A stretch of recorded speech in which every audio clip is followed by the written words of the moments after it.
How's it, everyone?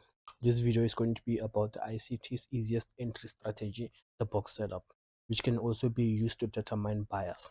The box setup is essentially a simplified power of three in which you also have the three stages of accumulation, manipulation, and distribution. Let's get to the video. The box setup is essentially when we have a resting liquidity in the form of an old high or an old low, and we get an aggressive move out of the range and clearing the liquidity of the low or the high, and immediately going back into the range with a displacement move. So what that means is you have this high here, which we have another high here, so they can act as double tops. And what we know about double tops is we have liquidity above every double tops. Above every top there's liquidity, below every low there is liquidity. So this is our buy side liquidity, and this move outside the range is the one that cleared this liquidity.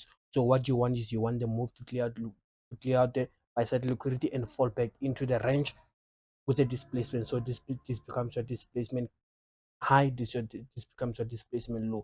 So what you need is you extend the initial range here, the initial range of the buy side liquidity, you extend it high, then you wait for the market to come and retest this range before going down. So in the with the opposite, you look for the same thing. You look for a run on a stop, on the stop, which is a sell side stop. We have a sell side liquidity here, sell side liquidity. So you look at the market goes out of the range with the displacement candle clearing out the sell side liquidity here, and it moves back into the range with the displacement candle. This becomes a displacement low, and this becomes a displacement high. So what you do is the initial range, you extend the initial range, and you wait for the market to come and retest this market before you checking in your entries. So to make it more simple, you mark out your deviation. This is a deviation from the range. So you mark out the deviation, then you wait for the market to come and retest the low end of the deviation, then you take your short position there. So you take your short position here, and you hide your stop loss above this high or above the high end of the deviation, and you target whatever liquidity that you can sell. So you can find that this is your higher time frame PDRA liquidity. So this can become your target.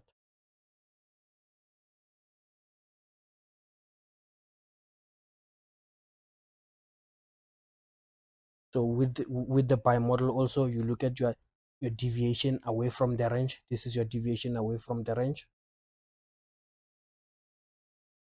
Then what you essentially do is you wait for the market to come and retest the high end of the deviation. Then you take a buy position there, and you target whatever liquidity you might be targeting, which can be an old high, a higher time frame PDRA, or whatever high you want to target, right? So you had your stop loss below this low. Looking at more theoretical example is that you have your consolidation here, your consolidation, then you have your deviation away from the range,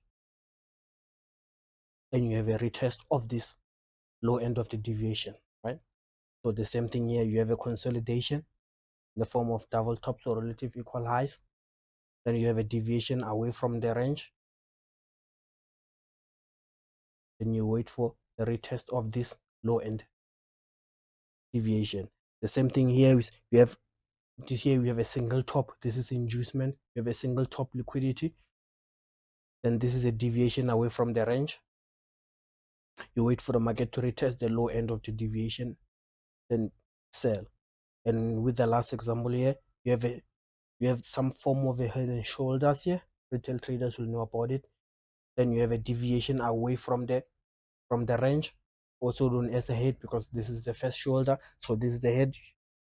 Then you wait for the second shoulder to retest the low end of the deviation before going down. So where you sell in each position is you sell here, you sell here, you sell here. This is where you sell. You target whatever liquidity that you want to target. Your stop loss always go above the high end of the deviation. the high end of the deviation. That's where your stop loss always go.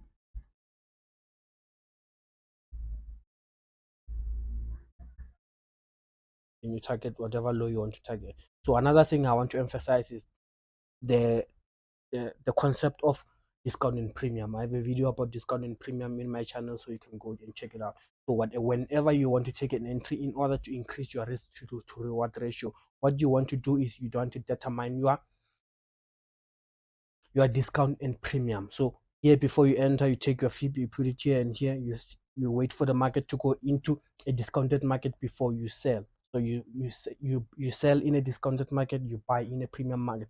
So you always look for a discounted market when you are selling. So whenever it's above this anything above this line is discounted, and everything below, you always sell in a premium. I'm sorry, you always sell in a premium. You look for a premium because you sell when things are expensive and you buy when things are cheap.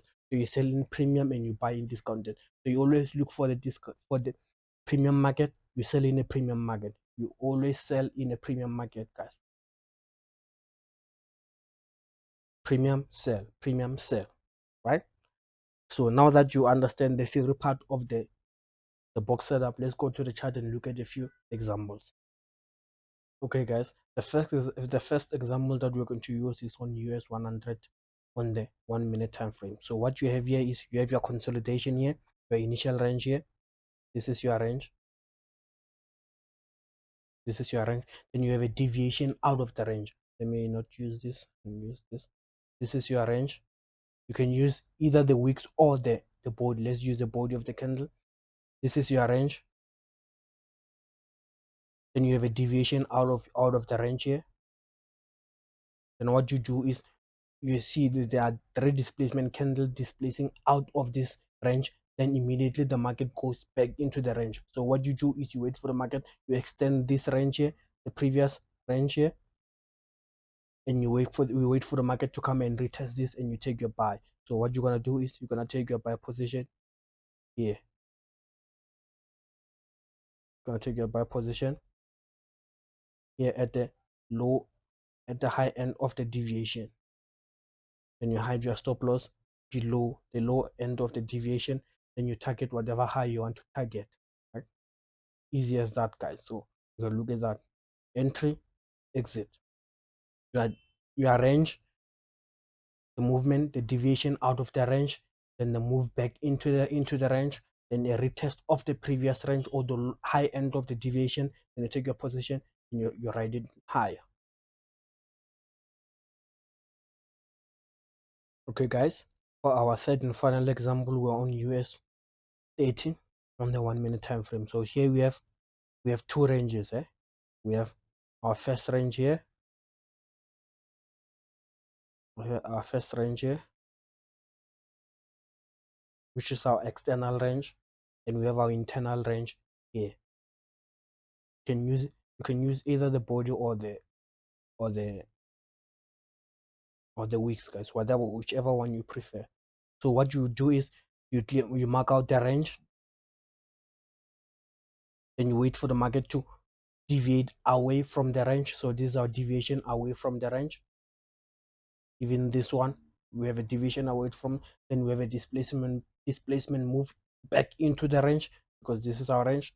Then you wait for the market to retest the low end of the deviation, and you target the external range liquidity, and you hide your stop loss just above this high. Okay, guys, that's it for me today,